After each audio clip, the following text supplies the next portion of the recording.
Next to the stage is Andre Labouchang, Executive Chairman of Aeris Resources. Andre is an experienced mining executive with a career spanning more than 30 years, primarily in the gold industry. He has held various executive roles in South Africa, Papua New Guinea, Fiji, and Australia for a number of leading gold companies. Previously as the managing director of ASX-listed gold company Norton Goldfields, he led the company's growth to become a significant Australian gold producer prior to its sale to a major Chinese gold company in 2012. And over to you, Andre. Thank you very much, Katie. Good morning, everyone, and thank you for your time. I guess Aeris had a bit of a challenging time in the last 2 weeks for those who followed the stock. But I guess just sort of touching base, if you look at FY23, it's been a challenging year. We didn't really deliver what we said, but although that was the case, there was still a lot achieved by the team in terms of where do we go and how do we set this business up for growth. So we finished off the Round Oak transaction, which was July last year. We finished off the Avoca Tank mine, and we'll talk a bit more about the mines in itself and where we're going. And a lot of work has been done on identifying new resources, drill things out, getting resource updates, and really a lot of focus on exploration, specifically at Triton, but also at all the other mines. The disappointing bit we had to do last week was the announcement that we had to put the Jaguar mine in Western Australia into care and maintenance. We'll talk a bit more about it, but it was just one of those decisions where you had to protect your resource. It doesn't help you mining those resources at a loss. You need to look at how you can restart the mine at a better and bigger mine going forward. As part of that process, to ensure we have a controlled closure and a closure which will attract people back into the business, we also increased our working capital facility, and we got a new facility with Washington Salt Pats of $50 million. I guess that is sort of the downside of last week. But when you step back and you look at the business in itself, we got the Triton copper mine in New South Wales. Now, Triton is in the process of stepping up production. Over the last 2 years, we've invested a lot of money into Triton to go and get better grade, quality grade out of the mines by starting up Avoca Tank, Budgerigar, and those operations. So we see a production increase forecast where we did 17,000 tonnes in 23, going up to 19 to 24,000 tonnes in FY24. We bought the Cracow gold mine from Evolution 3 years ago. That little mine keeps going. It never had a big resource or reserve, but as you keep mining it, you find more, and that will do about 40 to 50,000 ounces of gold. The Mount Colin mine up in North Queensland will do about 10,000 tonnes of copper. Small little mine, no plant. We do toll treatment through Ernest Henry and generate significant cash. It's in the last phase of its production. And then within the company now, we got quite a few projects. We got the Stockman project in Victoria, a 10 million tonne reserve. Will produce around 30,000 tonnes of copper equivalent when it comes in production. We got the Jaguar mine, which is still operating till the middle of September. But after that will come a project to be brought back into production in the next 12 to 18 months. And then there's some other projects. We'll talk more about these, but those are the key assets in the business as we stand, although we had to put Jaguar down. And that's the benefit of having a portfolio of assets, is you can afford to put one of them into care and maintenance and doesn't cost you the business. And that is the work which we've done over the last 3 years, where we've gone from one mine to 4 operations plus projects. Current market cap around $150 million. Quite a very strong board, very diverse board, and a senior executive team, specifically the CFO and COO, Rob and Ian. We've been working together for over 14 years. We used to run the Paddington gold mine out of the back together in our Norton Goldfields days. So there's a clear strategy. There's a team who's done this before, and we're really looking forward to see how we're going to take this company again after the announcement we made last week to keep growing the business. On the sustainability front, I'm not going to talk a lot about it. We have 4 target areas which we're focusing on. We will now start to report on GRI standards, and we got quite good plans and reporting process in place for those 4 areas But really, the industry has done a lot on sustainability, and I don't think we give ourselves always the credit of how much work we do just to have the license to operate in this industry. Going to Triton, we'll just spend a bit of time with each operation. So Triton has been mined mainly at the Triton mine before. In the last 2 years, we've started up the Budgerigar mine. One of the reasons for the underperformance in FY23 this ventilation shaft has taken us 12 months through various technical issues, and we couldn't bring that ore body into production fast enough. Because the biggest aim for us is we've seen quite low grades down the bottom if you mine bulk. To bring better quality grade in, Budgerigar will come in at 1.7% copper, and that is the move of where we're going. So that ventilation shaft is now in place. It will now ramp up in FY24 to full production, and we're still seeing really good grades now that we're focusing on only high grade down the bottom of the mine. We're getting quite spectacular grades still out of Triton at depth, and it keeps going. And the same is for Budgerigar. Avoca Tank, you can see the grade of Avoca Tank, resource grade or reserve grade at 2.5% copper. That is part of how do we get that production up from 17 to 24,000 tonnes. And this development is in place. The ventilation shaft is going on as we speak. And in FY24, the production out of Avoca Tank will step up as well, which is all part of this drive to get better quality tonnes to the plant. Constellation is the next project we will bring online. We discovered this about 2.5 years ago. A total new discovery through an EM survey we did, and the first hole we drilled intersected quite high-grade copper. Currently, there's about a 7 million tonne resource on it at 1.85% copper with good gold grades, because we also get the gold credits. One of the things we've identified, and we've allocated quite a significant budget to drilling this financial year on Constellation. They've identified a stand-up zone on the side of this ore body, which hasn't been defined all the way down, but just on the top.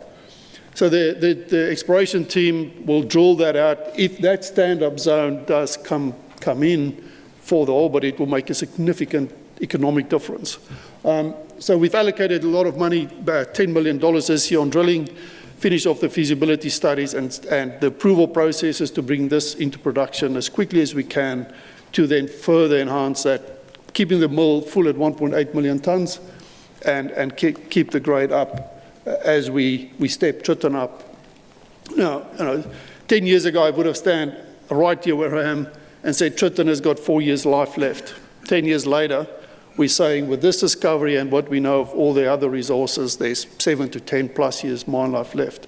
So through the discovery and through the exploration, we have really extended this mine and has become one of our key operating mines in the business. On the exploration side, that's where we discovered Constellation when we did the EM survey over there. We've now duplicated that further north, identified 14 new targets, and we are drilling some of those targets right now. And these things typically comes in clusters, and we do expect to find something else in that further extension to the north. Krakow, pretty nice area, very well looked after plant, small little, not little, say 600,000 tonne process plant.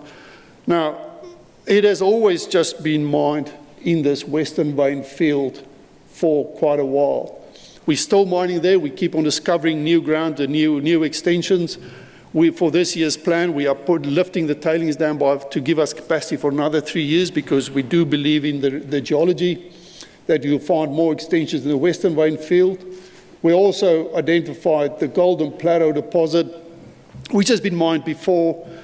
We will put a exploration drive into that this financial year to drill it out and then bring it into production in FY25-26.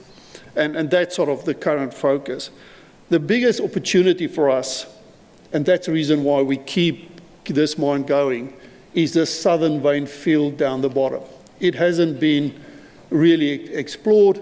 If you look at the map, that's a Western Vein field, produced 2.5 million ounces already.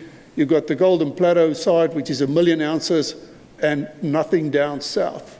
So the geologists are doing a lot of work to identify targets out there, work out how they're going to improve and where we're going to drill. It's about 300 to 400 meters undercover. That's why not a lot of work has been done. But there will be some drilling going into this area in FY24. Once you hit something, you look at those old royal shoots, there's million tons at 10% gold, at 10 gram a ton gold. That's the sort of things you're chasing in that southern vein field. Mount Colin, that is the whole footprint of that little mine. It is an underground mine, used to be mined as an open pit. We mine it, truck it to Ernest Henry, and it goes to Glencore as an offtake agreement. That's the last extraction. This mine has got about 12 to 15 months left. Will generate good cash in that period. And once that is done, we are looking at the Barbara mine, which is a mine which has also been mined as an open pit. The resource which we got on it now is a 2% copper with gold. We're doing the studies to make that the next project and create a pipeline of projects up in Queensland to use the facilities around to be able to treat these ore bodies. Just touching on Jag. So the aim for the Jaguar mine was, or is still, that you want to get down to the Turbo deposit. As you can see there, the Turbo deposit is the largest length in this ore body. Unfortunately, we had some seismic events in the last quarter which impacted production, and then once you look at that and the capacity to get down to Turbo fast enough, you would have mined the FY24 at a significant operating loss and spent capital. And the decision was made to preserve that 8 million tons of resource, which we got on the property, to reset the business, do a study, and come back and restart the mine on a different footing. The reason why we believe that works, so currently we're mining the Bentley mine on this side.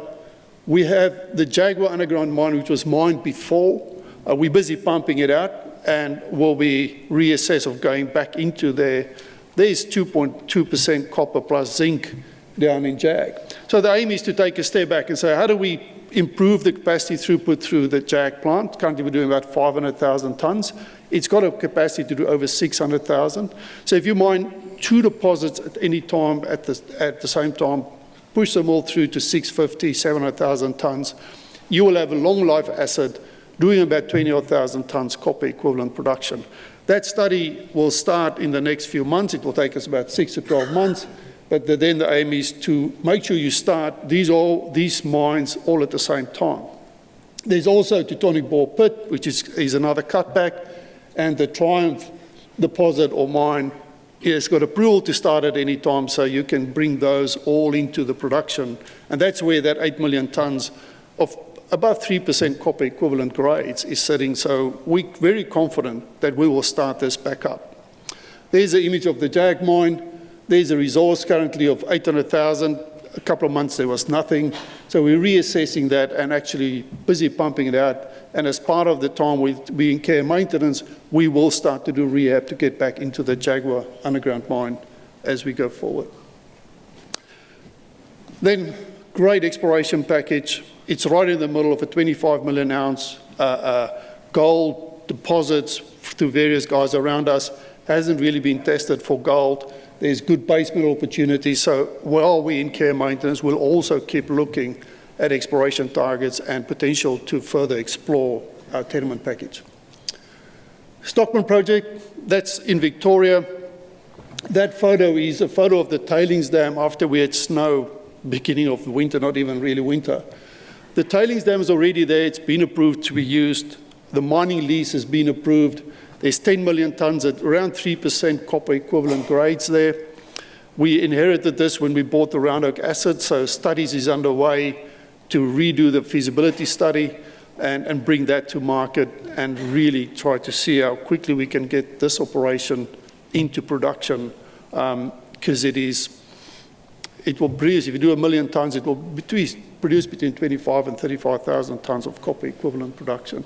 Now, there's been a lot of skepticism in approvals and licenses. We haven't seen, we got a mining lease approved. The government and local governments are working with us to get all the other things in place. Really, it's for us to finish off the study, make sure we looked at all the options, and then bring it to market. That's just some of the work. You can see 2 small underground mines, not small, 2 underground mines right on the side of the hill. Not a lot of capital development to be done. And then the plant footprint has been reduced from what we've inherited, and the site layouts has now been defined on the way forward.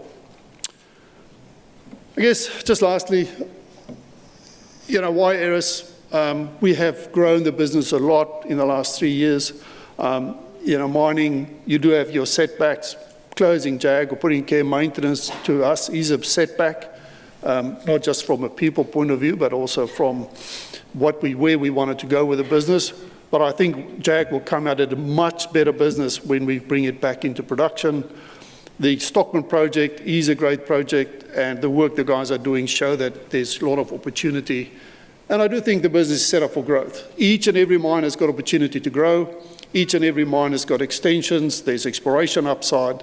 And we do look at all of those opportunities to say there's a path forward to have a substantial growth profile for Aeris as we go forward. Thank you very much.